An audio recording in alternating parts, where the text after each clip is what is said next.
নমস্কাৰ পিএডিছৰ সমূহ দৰ্শকক স্বাগতম জনাই ষ্টুডিঅ'ত মই জনক দাস। আজি অসম বিধানসভা অধিৱেশনৰ অন্তিমটো দিন। সোণোৱাল নেতৃত্বাধীন চৰকাৰৰ অন্তিমখন বাজেট অধিৱেশন আজি বিধানসভাৰ নতুন ভৱনত আৰম্ভ হৈছে। সকলো বিধায়ক বহিছে নতুন ভৱনত। নতুন ভৱনটোতে মুখ্যমন্ত্ৰী সৰ্বানন্দ সোণোৱালে তেওঁলোকৰ চৰকাৰৰ যোৱা ৫ বছৰীয়া কাৰ্যকালৰ তুলনামূলক খতিয়ান দাঙি ধৰে।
আজি অসম বিধানসভা অধিৱেশনৰ অন্তিমটো দিন। সোণোৱাল নেতৃত্বাধীন চৰকাৰৰ অন্তিমখন বাজেট অধিৱেশন আজি বিধানসভাৰ নতুন ভৱনত আৰম্ভ হৈছে আৰু সকলো বিধায়ক বহিছে নতুন ভৱনত। নতুন ভৱনটোতে মুখ্যমন্ত্ৰী সৰ্বানন্দ সোণোৱালে চৰকাৰৰ যোৱা ৫ বছৰীয়া কাৰ্যকালৰ তুলনামূলক খতিয়ান দাঙি ধৰে আৰু সোণোৱাল নেতৃত্বাধীন চৰকাৰৰ অন্তিমখন বাজেট অধিৱেশন আজি এই নৱনিৰ্মিত ভৱনত অনুষ্ঠিত হৈছে আৰু নতুন ভৱনটোতে মুখ্যমন্ত্ৰী সৰ্বানন্দ সোণোৱালে তেওঁলোকৰ চৰকাৰৰ যোৱা ৫ বছৰীয়া কাৰ্যকালৰ তুলনামূলক খতিয়ান দাঙি ধৰে। মই মোৰ চৰকাৰৰ গুণানুকীৰ্তন কৰিবলৈ উঠা নাই। কোভিড-19ৰ বাবে আমি 2020 বৰ্ষৰ মাৰ্চ মাহৰ পৰা ডিচেম্বৰলৈ কাম কৰিব নোৱাৰিলোঁ। আমি সঁচা অৰ্থত ৩.৫ বছৰমানহে কাম কৰিব পাৰিলোঁ। দুৰ্নীতিমুক্ত অসম কেৱল শ্লোগান হ'ব নোৱাৰে, তাৰ বাবে নিৰন্তৰ কাম কৰিব লাগিব। এনেদৰে নতুন বিধানসভা ভৱনত মুখ্যমন্ত্ৰীগৰাকীয়ে মন্তব্য আগবঢ়ায়। অসম বিধানসভা অধিৱেশনৰ আজিৰ অন্তিমটো দিন। সোণোৱাল নেতৃত্বাধীন চৰকাৰৰ অন্তিমখন বাজেট অধিৱেশন আজি বিধানসভাৰ নৱনিৰ্মিত ভৱনত অনুষ্ঠিত হৈছে। সকলো বিধায়ক বহিছে নতুন ভৱনত আৰু এই নতুন ভৱনটোতেই মুখ্যমন্ত্ৰী সৰ্বানন্দ সোণোৱালে তেওঁলোকৰ চৰকাৰৰ যোৱা ৫ বছৰীয়া কাৰ্যকালৰ তুলনামূলক খতিয়ান দাঙি ধৰে। ভাষণ প্ৰসংগত মুখ্যমন্ত্ৰীয়ে কয়, মই মোৰ চৰকাৰৰ গুণানুকীৰ্তন কৰিবলৈ উঠা নাই। কোভিড-19ৰ বাবে আমি 2020 বৰ্ষৰ মাৰ্চ মাহৰ পৰা ডিচেম্বৰলৈ কোনো কাম কৰিব নোৱাৰিলোঁ। আমি সঁচা অৰ্থত ৩.৫ বছৰমানহে কাম কৰিব পাৰিলোঁ। দুৰ্নীতিমুক্ত অসম কেৱল শ্লোগান হ'ব নোৱাৰে, তাৰ বাবে নিৰন্তৰ কাম কৰিব লাগিব। এনেদৰে মন্তব্য আগবঢ়ায় মুখ্যমন্ত্ৰীগৰাকীয়ে। ইয়াৰ উপৰিও আন বহুকেইটা দিশত মন্তব্য আগবঢ়ায় সোণোৱালে। এনেদৰে আজি বিধানসভা অধিৱেশনৰ অন্তিমটো দিন নৱনিৰ্মিত ভৱনত অনুষ্ঠিত হয়।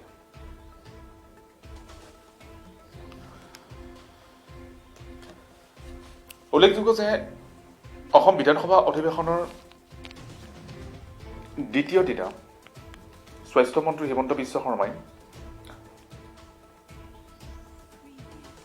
চৰকাৰৰ বাজেট লেখানুদান বাজেট দ্বিতীয় দিনা অৰ্থাৎ যোৱাকালি ঘোষণা কৰিছিল আৰু আজি বাজেট অধিৱেশনৰ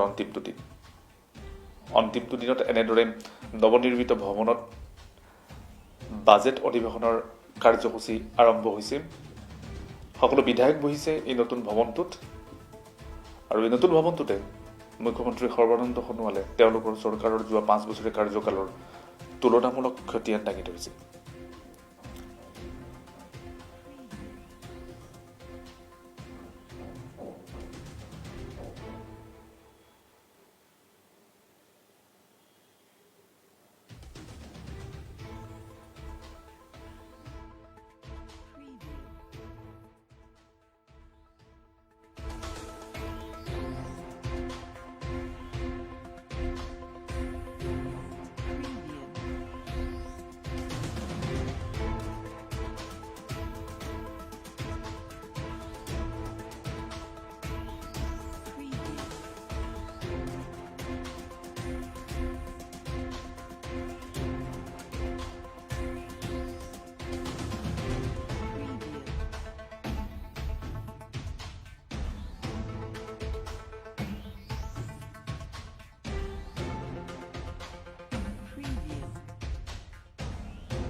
এনেদৰে আজি অসম বিধানসভা অধিৱেশনৰ অন্তিমটো দিনৰ কাৰ্যসূচী আৰম্ভ হৈছে নৱনিৰ্মিত নতুন ভৱনত। সোণোৱাল নেতৃত্বাধীন চৰকাৰৰ অন্তিমখন বাজেট অধিৱেশন আজি বিধানসভাৰ নতুন ভৱনত আৰম্ভ হৈছে। সকলো বিধায়ক বহিছে নতুন ভৱনটোতে আৰু নতুন ভৱনটোতে মুখ্যমন্ত্ৰী সৰ্বানন্দ সোণোৱালে তেওঁলোকৰ চৰকাৰৰ বিগত 5 বছৰীয়া কাৰ্যকালৰ তুলনামূলক খতিয়ান দাঙি ধৰে। উল্লেখযোগ্য যে অন্তিমখন বাজেট অধিৱেশনৰ দ্বিতীয় দিনা স্বাস্থ্যমন্ত্ৰী হিমন্ত বিশ্ব শৰ্মাই লেখানুদান বাজেট দাখিল কৰে। চৰকাৰখনে লোৱা বিগত 5 বছৰত লোৱা বিভিন্ন আঁচনি সন্দৰ্ভত বিস্তৃত মন্তব্য আগবঢ়াই স্বাস্থ্যমন্ত্ৰী হিমন্ত বিশ্ব শৰ্মাই।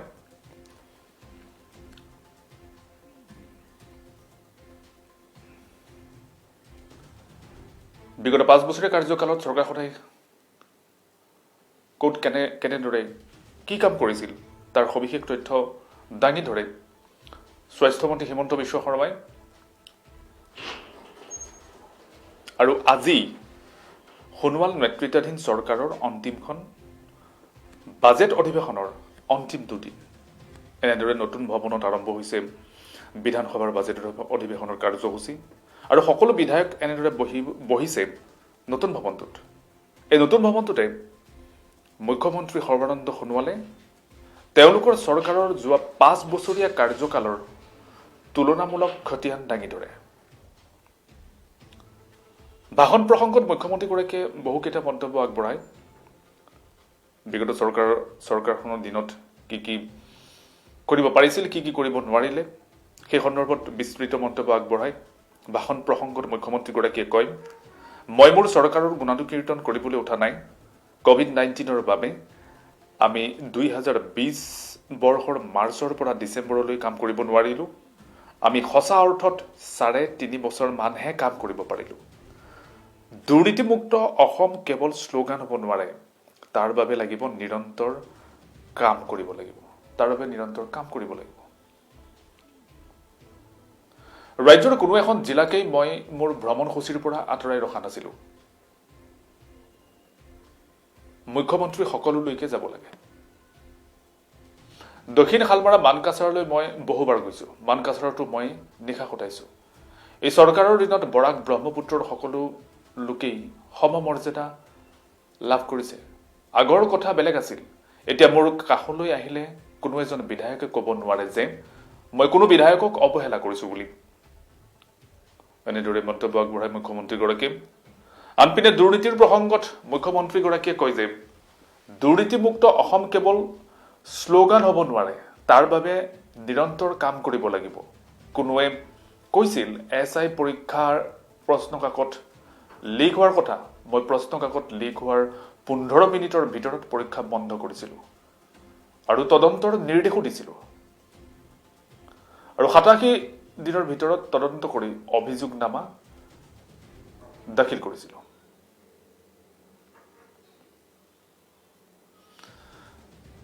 COVID-19ৰ সময়ছোৱাত সন্মুখৰ পৰা কাম কৰা স্বাস্থ্যমন্ত্ৰী হিমন্ত বিশ্ব শৰ্মা, পীযুষ হাজৰিকা, চিকিৎসক, নাৰ্ছ, এম্বুলেন্সৰ চালকৰ পৰা আৰম্ভ কৰি সকলোলৈকে মই কৃতজ্ঞতা আৰু ধন্যবাদ জ্ঞাপন কৰিছোঁ। সকলো বিভাগ, মন্ত্ৰী, বিধায়ক, সাংবাদিকসকলক ধন্যবাদ জ্ঞাপন কৰিছোঁ। এনেদৰে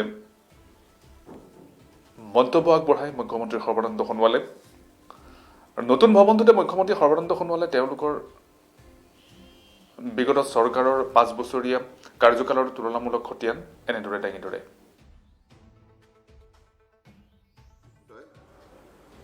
আৰু সন্মানীয় সদস্যসকল, পোনপ্ৰথমে মই মাননীয় অধ্যক্ষ ডাঙৰীয়াক নতুন এছেম্বলি ভৱনত আজি পোনপ্ৰথমবাৰৰ বাবে আমাৰ অসম বিধানসভাৰ কাৰ্যক্ৰমণিকা চলাই নিয়াৰ বাবে যি সিদ্ধান্ত গ্ৰহণ কৰিলে তাৰ বাবে মই বিশেষভাৱে মাননীয় অধ্যক্ষ ডাঙৰীয়াক অভিনন্দন জনাইছোঁ। আজি দিনটো সদায় সকলোৰে মনত থাকিব নহয় সাহস বিৰোধী আমি সকলোৱে মিলাপ্ৰীতিৰে কিমান দিন কটালো 2016 পৰা বিভিন্ন ধৰণে কথা বতৰা পাতি আজি এই পৰ্যায়ত উপনীত হলো আৰু এই পৰ্যায়টো এনে এটা মুহূৰ্ত প্ৰদান কৰিলে নতুন এছেম্বলি ভৱনে সেইবাবে মই ভাবো যে সকলোৰে মনত ৰৈ যাব সকলো বিধায়ককে মই আন্তৰিকতাৰে শ্ৰদ্ধা জ্ঞাপন কৰিছো আৰু মাননীয় ৰাজ্যপাল ডাঙৰীয়াই এই পবিত্ৰ সদনত ভাষণ প্ৰদান কৰি ৰাজ্যৰ গৌৰৱময় অতীত সুৰক্ষিত কৰি শক্তিশালী ভৱিষ্যত গঢ়াৰ বাবে বিজেপি নেতৃত্বাধীন মিত্ৰজোঁট চৰকাৰখনে গ্ৰহণ কৰা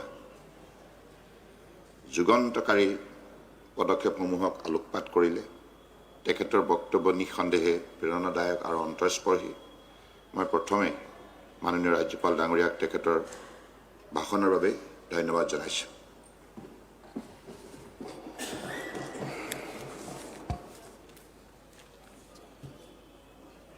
আমি 2016 যেতিয়া দায়িত্ব লৈছিলোঁ সেই মুহূৰ্তৰ কথা বোধহয় আমাৰ প্ৰতিগৰাকী বিধায়কৰ মনত আছে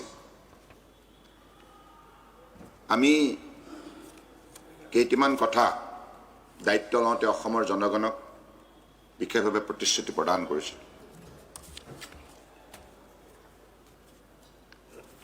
অসমৰ বৰাক ব্ৰহ্মপুত্ৰ পাহাৰ ভৈয়ামত বসবাস কৰা সকলো জাতি জনগোষ্ঠীৰ মাজত এটা শক্তিশালী সমন্বয় বাতাবৰণ সৃষ্টি কৰাটো গঢ়ি তোলাটো আমাৰ প্ৰধান লক্ষ্য আছে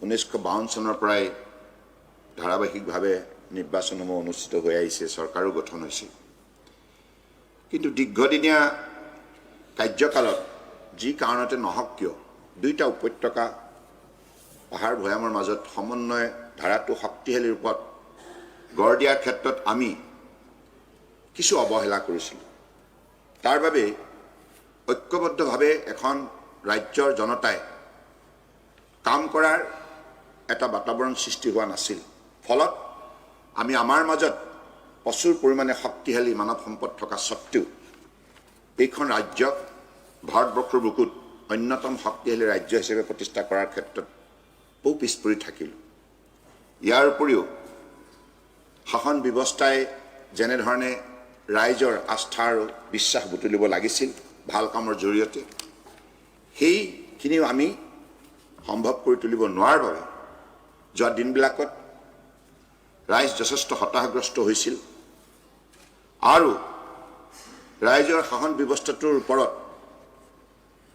আস্থা প্ৰায় নাইকিয়া হৈছিল দুৰ্নীতি আৰু ভ্ৰষ্টাচাৰ এনেধৰণে গা কৰি উঠিছিল ফলত দুখীয়া পৰিয়ালৰ মেধাসম্পন্ন যুৱক যুৱতীসকলো যোগ্যতাৰ ভিত্তিত নিযুক্তিৰ পৰা বঞ্চিত হৈছিল এই কথাবিলাক সত্যৰ ওপৰত প্ৰতিষ্ঠিত ইয়াত মই কোনো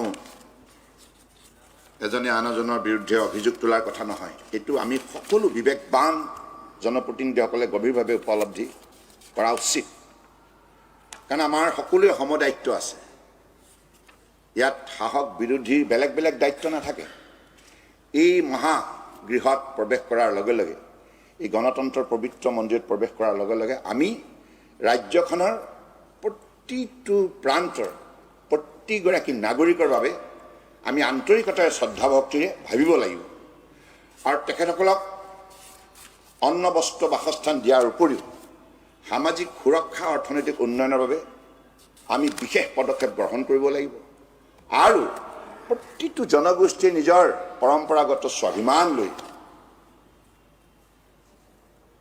কৃষ্টি সংস্কৃতি ভাষা সাহিত্যৰ যোগেদি যাতে সকলো সময়তে মৰ্যাদা সহকাৰে জীৱনটোক আগুৱাই নিব পাৰে ইয়াৰ বাবে আমি পদক্ষেপ গ্ৰহণ কৰিব গতিকে সেইবাবে এই কথাবিলাক আমি অনুধাৱন কৰাৰ বাবে দায়িত্ব লৈ আমি 3 মাহৰ পাছতে শহুদৰ নামেৰে এটি অনুষ্ঠান আয়োজন কৰিছিলোঁ।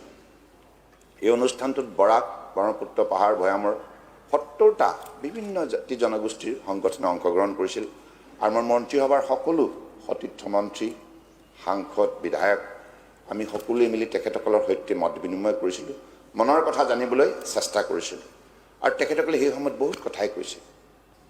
এনেকুৱা অসমত জনগোষ্ঠী আছে যে জনগোষ্ঠী আজিলৈকে পঞ্চায়ত পৰ্যায়ত প্ৰতিনিধিত্ব পোৱা নাই। সেই সকল লোকক কেনেকৈ একমডেট কৰিব স্বাধীন ভাৰতত, কেনেধৰণে মৰ্যাদা সহকাৰে অন্যান্যসকলৰ সৈতে খোজ মিলাই আগবাঢ়িব পৰাৰ পৰিৱেশ নিৰ্মাণ কৰিব, এই কথাবিলাক আমি অনুধাৱন কৰিছিলোঁ।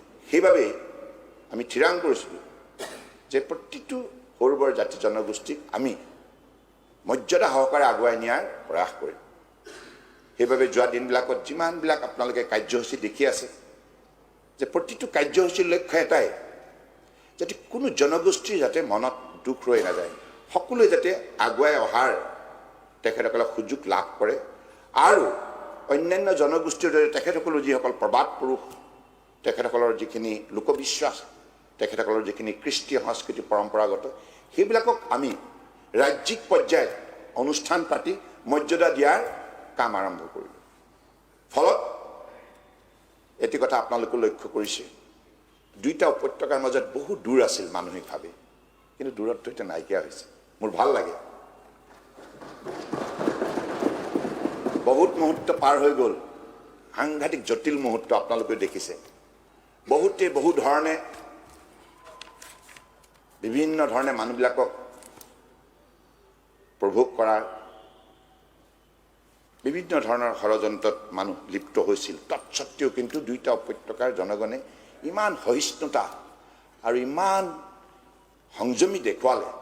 তাৰ ফলত আজি দুইটা উপত্যকাৰ জনগণে আজি দুপে ঐক্যবদ্ধভাৱে কৰ্ম সংস্কৃতিৰ যোগেদি অসমখনক ভাৰতবৰ্ষৰ অন্যতম শক্তিশালী ৰাজ্য হিচাপে গঢ় দিয়াৰ বাবে আগ্ৰহৰ হৈছে। মই মুখ্যমন্ত্ৰী হিচাপে প্ৰতিখন জিলাত দক্ষিণ চালমাৰা মানকাছাৰ হয়নে, সেইখন জিলালৈ মই কিমানবাৰ গৈছোঁ এতিয়ালৈকে।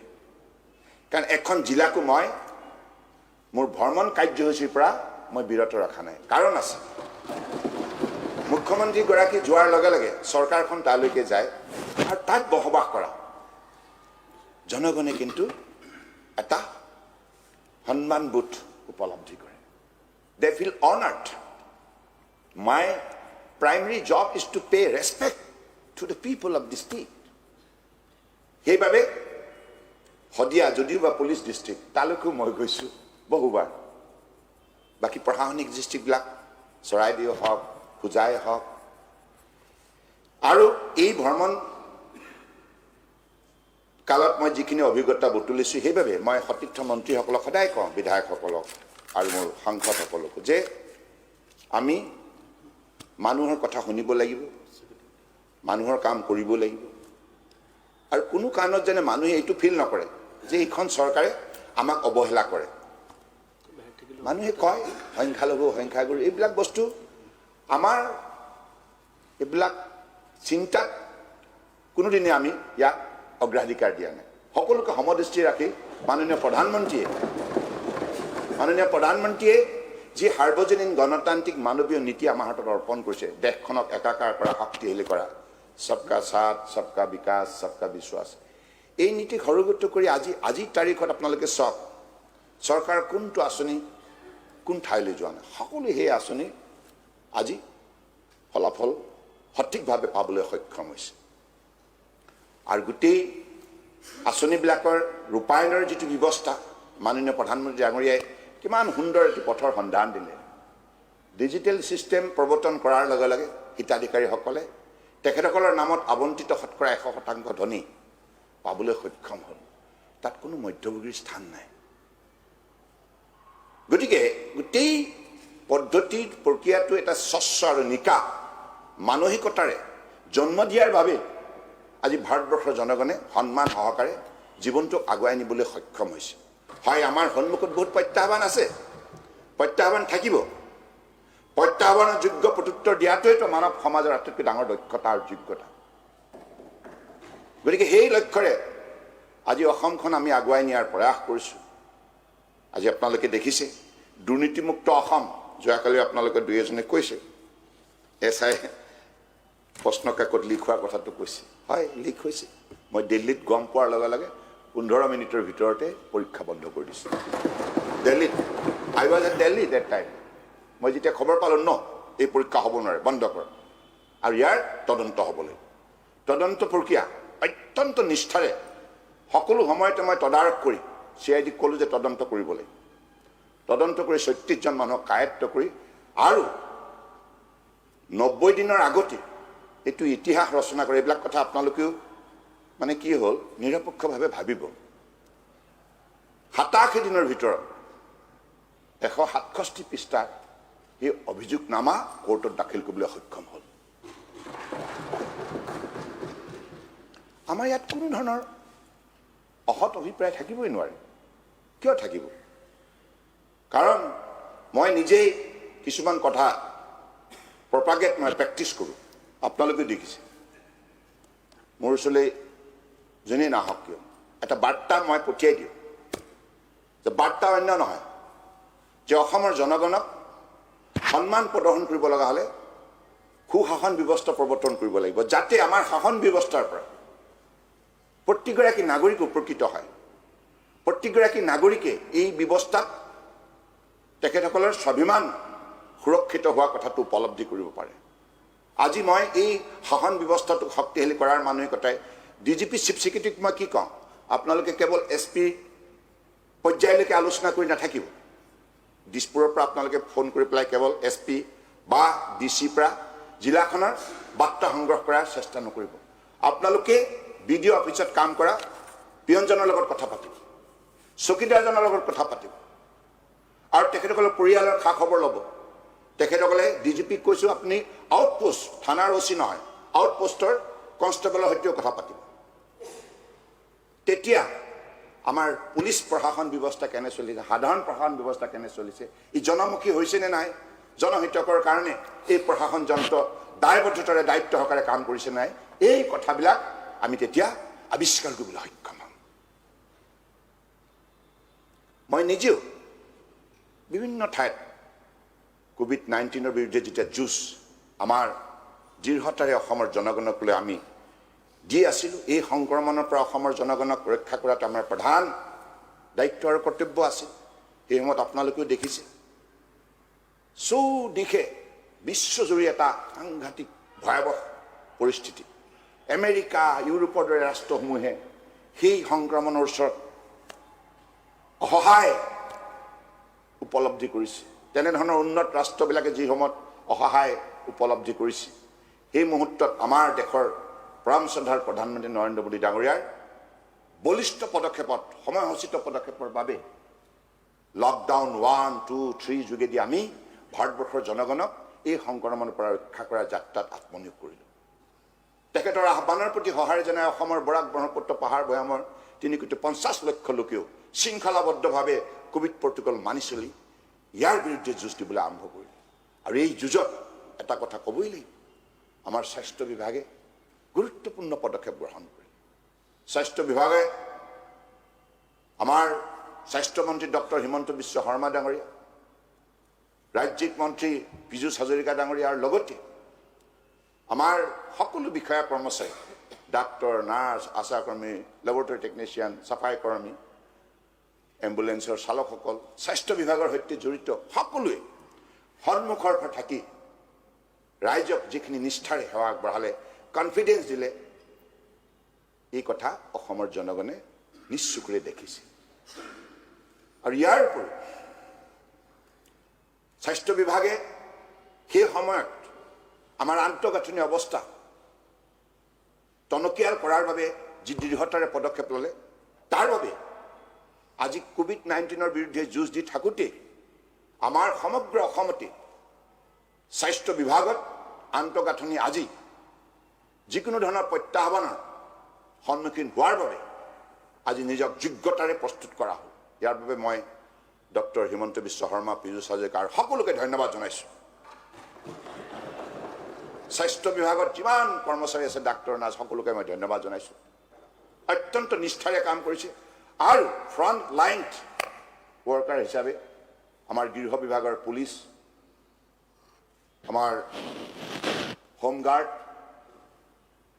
VDP আৰু লগতে পৰিবহণ বিভাগে শেষ মুহূৰ্তত এঠাইৰ পৰা আন ঠাইলৈ মানুহ অনা নিয়া কৰা, বিভিন্ন ঠাইৰ পৰা ঔষধ সামগ্ৰী কঢ়িওৱা আৰু ইয়াৰ পৰা খাদ্য সামগ্ৰী চুবুৰীয়া ৰাজ্যসমূহলৈ প্ৰেৰণ কৰাৰ বাবে 1,60,000 ট্ৰাক আৰু বাছবিলাক সেই সময়ত চলাচল কৰাৰ বাবে আৰু তাত থকা পৰম শ্ৰদ্ধাৰ ড্ৰাইভাৰসকল, তেখেতসকলৰ সহযোগীসকলে যিখিনি সেই সময়ত ছাৰ্ভিচ দিলে তাৰ বাবে মই তেখেতসকলক ধন্যবাদ জনাইছোঁ। লগতে পৰিবহণ মন্ত্ৰী চন্দ্ৰমোহন পাটোৱাৰী ডাঙৰীয়া, লগতে সকলো বিষয়া কৰ্মচাৰী যিখিনি কাম কৰিছে তেখেতসকলক মই ধন্যবাদ জনাইছোঁ। লগতে কৃষি বিভাগে সেই সময়ত শাক পাচলিৰ পৰা আৰম্ভ কৰি বিভিন্ন খাদ্যবস্তুৰ ক্ষেত্ৰত ছাপ্লাই বিভাগ আৰু PHC সকলো চহৰতে চেনিটাইজেশ্যন কৰাৰ ক্ষেত্ৰত জনস্বাস্থ্য কাৰিকৰী বিভাগ আৰু আমাৰ শক্তি বিভাগৰ যাতে সেই সময়ত লকডাউন পিৰিয়ডত ৰাইজ যিহেতুকে ঘৰতে আমাৰ আহ্বান মতে আবদ্ধ হৈ আছে, তেখেতসকলৰ যাতে সেই সময়ত কোনো কাৰণত বিজুলী নাযায় তাৰ বাবে সতৰ্কতা অৱলম্বন কৰি নিষ্ঠাৰে সেৱা আগবঢ়াবৰ বাবে যেনেধৰণে তেখেতসকলক নিৰ্দেশনা দিছিল তেখেতসকলে সেই কাম নিষ্ঠাৰে কৰিছে। গতিকে এনেধৰণে স্বাস্থ্য বিভাগত কাষত থাকি গৃহ বিভাগ, পৰিবহণ বিভাগ, agriculture, food and civil supply, PHC, fire brigade আৰু লগতে মাননীয় বিধায়কসকল, মাননীয় মন্ত্ৰীসকল, সাংসদসকল সকলোৱে সেই মুহূৰ্তত জনসাধাৰণৰ কাষত থিয় হৈ যেনেধৰণে সেৱা আগবঢ়ালে, খাদ্য যোগান ধৰিলে, বিভিন্নজনৰ সেই সময়ত নিশাৰ ভাগত হস্পিটেলৰ অনা বিভিন্ন ধৰণৰ সহযোগিতা আগবঢ়াই কামত আমাৰ প্ৰতিগৰাকী জনপ্ৰতিনিধিয়ে উল্লেখযোগ্য ভূমিকা পালন কৰিলে।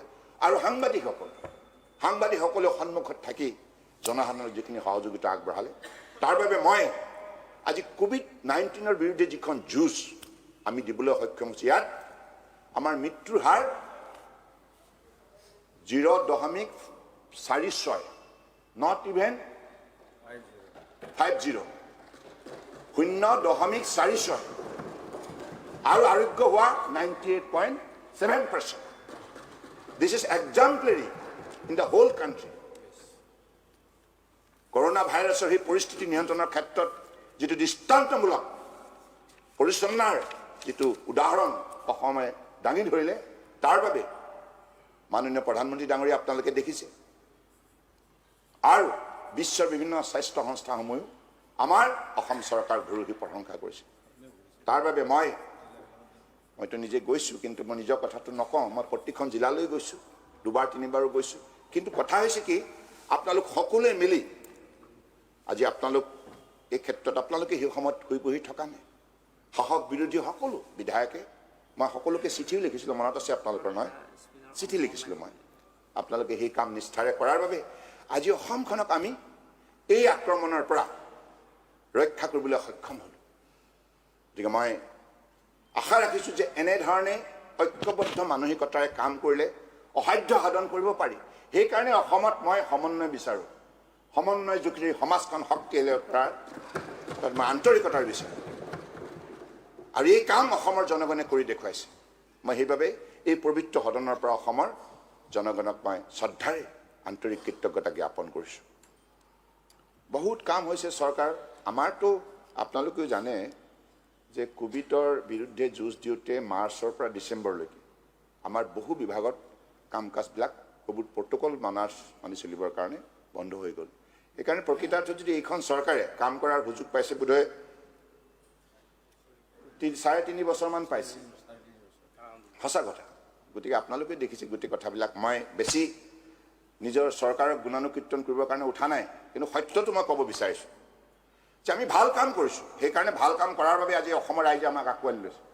অনেষ্টলি আমি সকলো জাতি জনগোষ্ঠীক মৰ্যাদা দিছোঁ, চাহ শ্ৰমিকেই হওক বা যিসকল আটাইতকৈ অৱহেলিত আছিল। মই আপোনালোকৰ চৰকাৰ দিনত চাহ শ্ৰমিকে কিখিনি পাইছে নাপাইছে সকলোৰে মাজত সেই তথ্য মজুত আছে।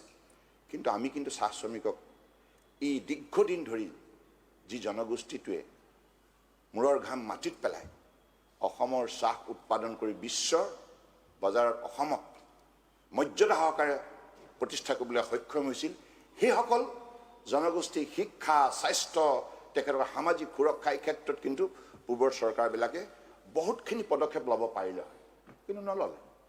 কিন্তু আমাৰ কাৰ্যকালত আমি তেখেতসকলৰ পুত্ৰ কন্যা উচ্চ শিক্ষা প্ৰদান কৰাৰ পৰা আৰম্ভ কৰি বিনামূলীয়া পাঠ্যপুথি বিনামূলীয়া নামভৰ্তি আৰু মহিলা আইসকলক গৰ্ভৱতী মহিলা আইসকলক পুষ্টিকৰ খাদ্য যাতে তেখেতসকলে গ্ৰহণ কৰিব পাৰে তাৰ বাবে তেখেতসকলক 12,000 টকাকৈ গৰ্ভৱতী মহিলাসকলক যিখিনি আমি আৰ্থিক সহযোগিতা আগবঢ়াইছোঁ আৰু চৰ্দাৰসকলকো মোবাইল টেলিফোন দি পেলাই যোগাযোগ ব্যৱস্থা আধুনিক প্ৰযুক্তিৰ সৈতে তেখেতসকলৰ এটা নিবিড় সম্পৰ্ক গঢ় দিয়াত যিখিনি প্ৰয়াস কৰিছোঁ লাইন চকীদাৰসকল হওক আৰু চাহ শ্ৰমিকৰ যুৱক যুৱতীসকল যিসকলে সৰু সৰু ব্যৱসায় বাণিজ্যৰ যোগেদি জীৱন নিৰ্বাহ কৰাৰ প্ৰয়াস কৰে তেখেতসকলকো আমি বিভিন্ন আঁচনিৰ যোগেদি আৰ্থিক সহযোগিতা আগবঢ়াইছোঁ জলপানী দিছোঁ ACS ট্ৰেইনিং দিছোঁ UPSC ট্ৰেইনিঙৰ ব্যৱস্থা কৰিছোঁ যাৰ ফলত আপোনালোকে শুনি ভাল পাব এইবাৰ